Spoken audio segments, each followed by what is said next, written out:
तो मुख गुहा में हम जीभ दांत को पढ़े, जीभ को पढ़े।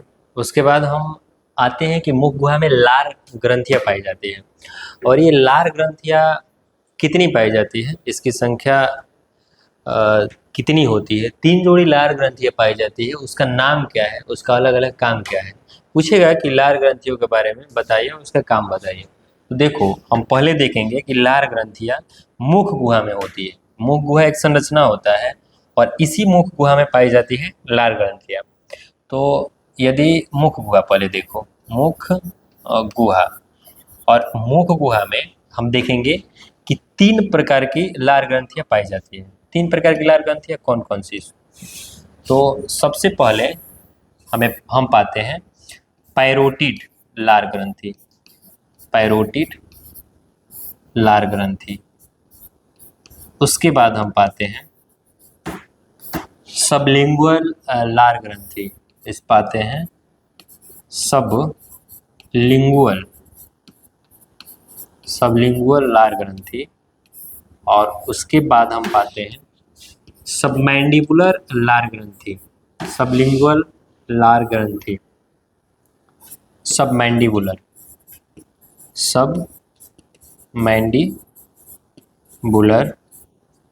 लार ग्रंथि। देखो, मानव मुख गुहा में आपको ये 3 जोड़ी मतलब लार ग्रंथियां मिलेगी। कहाँ किसका स्थान होता है आप उसको भी देखिएगा। तो सबसे पहले देखो, मुख गुहा में कितनी जोड़ी लार ग्रंथियां? 3। बताओ, नाम उसका बताओ। इसमें से आपको सबसे पहले जो मिलेगी उसका नाम है पैरोटिड लार ग्रंथि।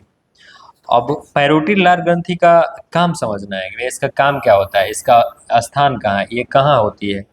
तो देखो, इसका अलग अलग काम है। तो सबसे पहले हम समझते हैं पैरोटिड लार ग्रंथि को।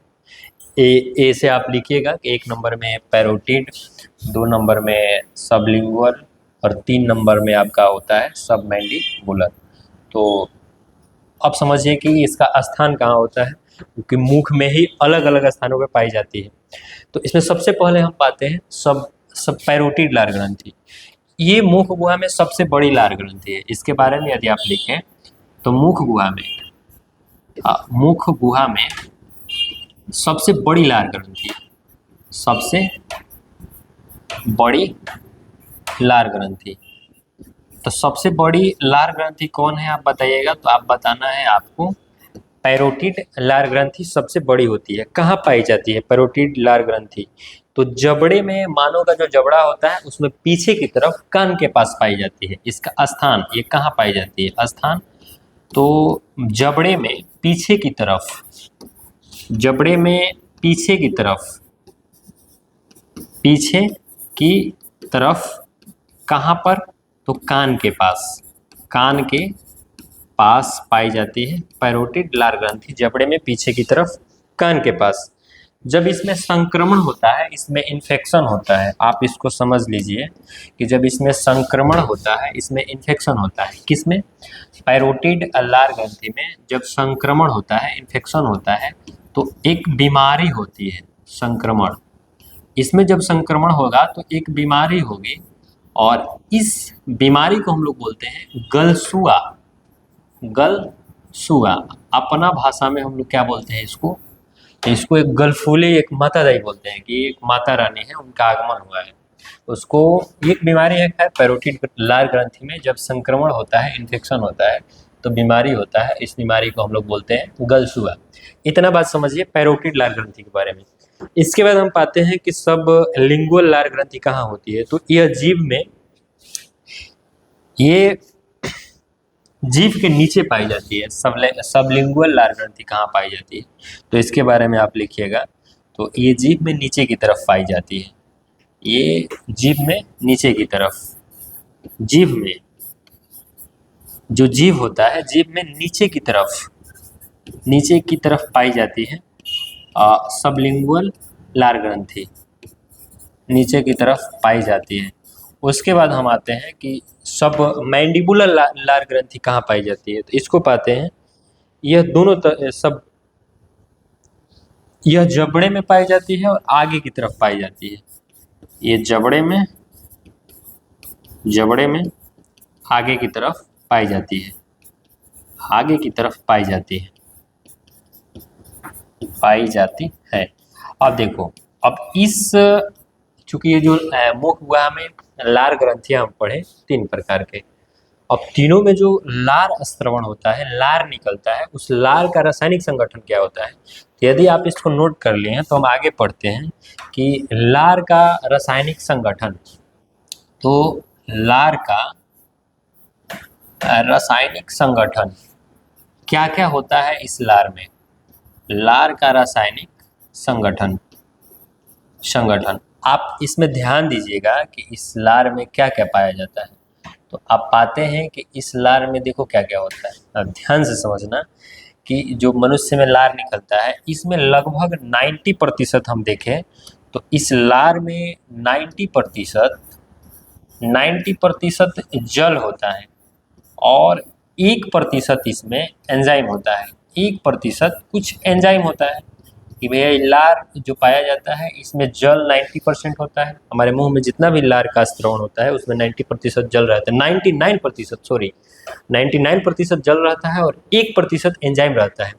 जब 1% एंजाइम रहता है तो इस एंजाइम में क्या क्या रहता है ये भी बताना है कि भाई 1% एंजाइम है तो इस एंजाइम में क्या क्या पाया जाता है। इस एंजाइम में क्या क्या पाया जाता है जब ये पाएंगे तो अब देखो कि एंजाइम में क्या क्या हम पाते हैं। तो एंजाइम में सबसे पहले होता है लाइसोजाइम और उसके बाद होता है टाइलिन। महत्वपूर्ण हम बता रहे हैं कि एंजाइम में क्या होता है। तो एंजाइम में आपको सबसे पहले मिलेगा लाइसोजाइम।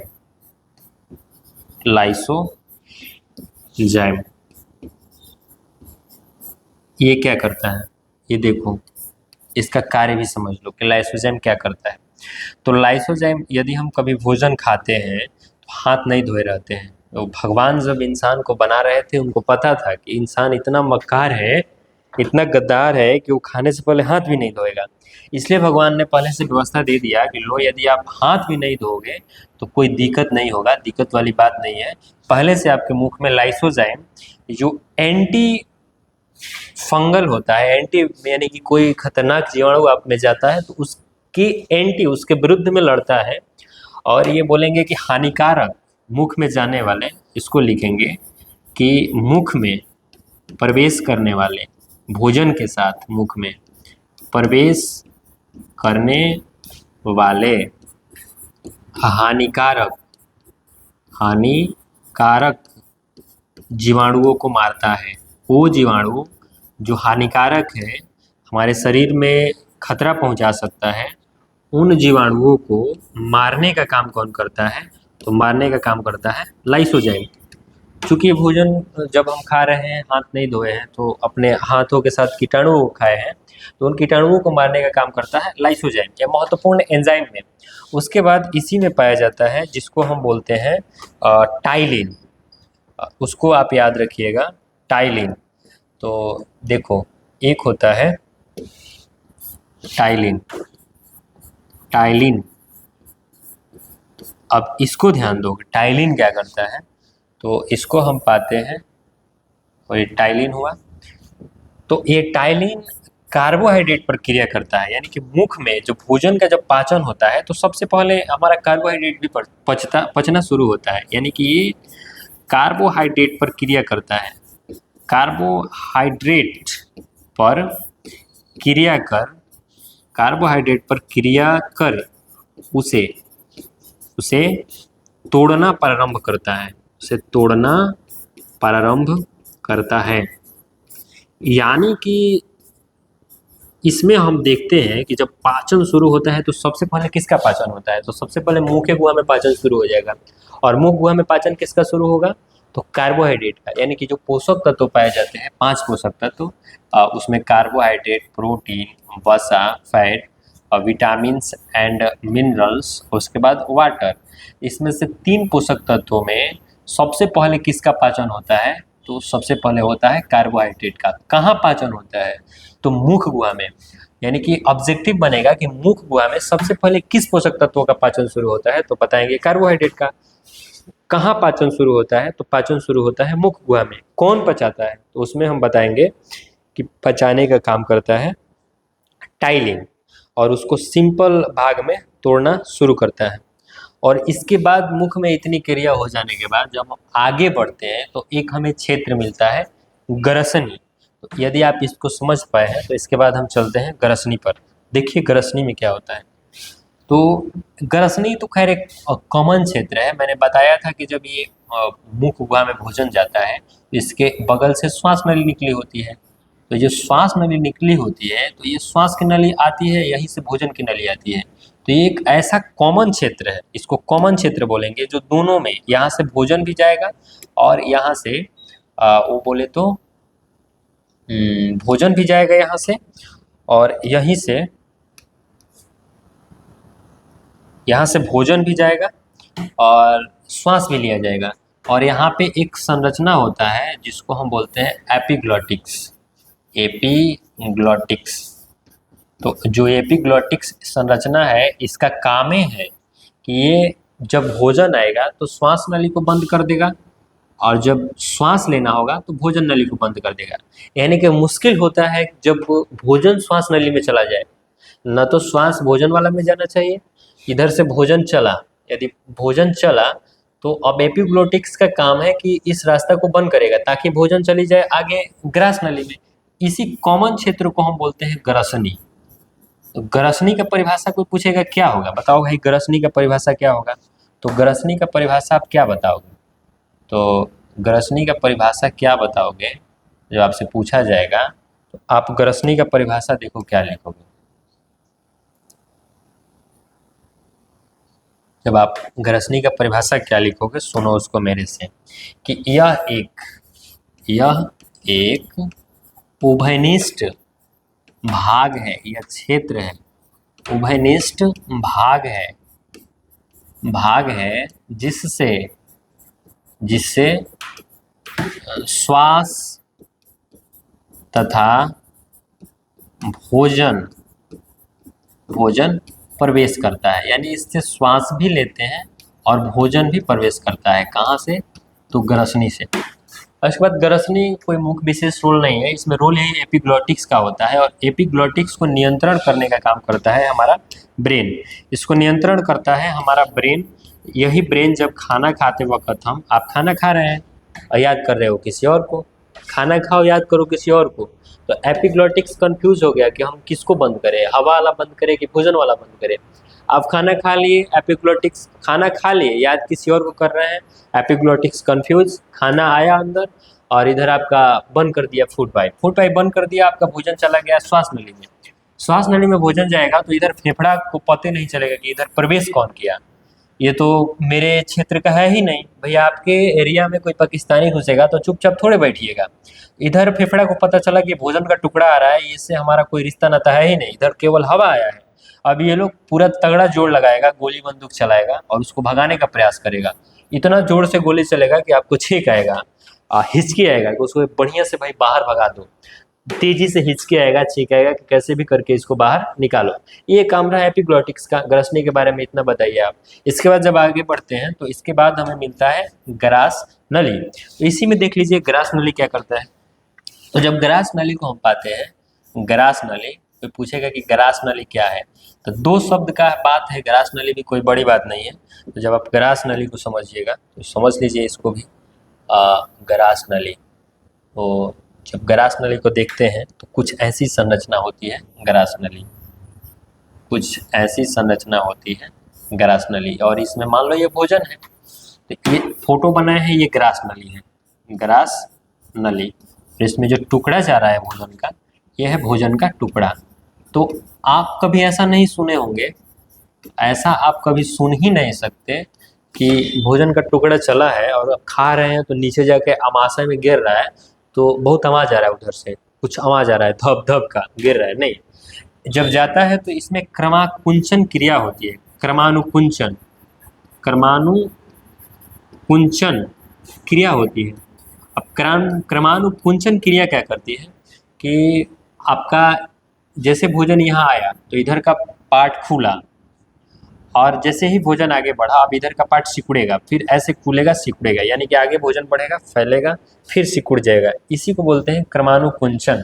शिथिलन और क्रमानुकुंचन, फूलेगा और पिसिएगा, इस प्रक्रिया द्वारा। तो ग्रास नली क्या है? तो यहाँ भोजन का कोई पाचन होता है? बिल्कुल नहीं, यहाँ भोजन का पाचन नहीं होता है। इसमें लिखेंगे कि यह एक रास्ता है, एक नली है, यह एक रास्ता है, एक नली है, एक नली है जहाँ जहाँ भोजन का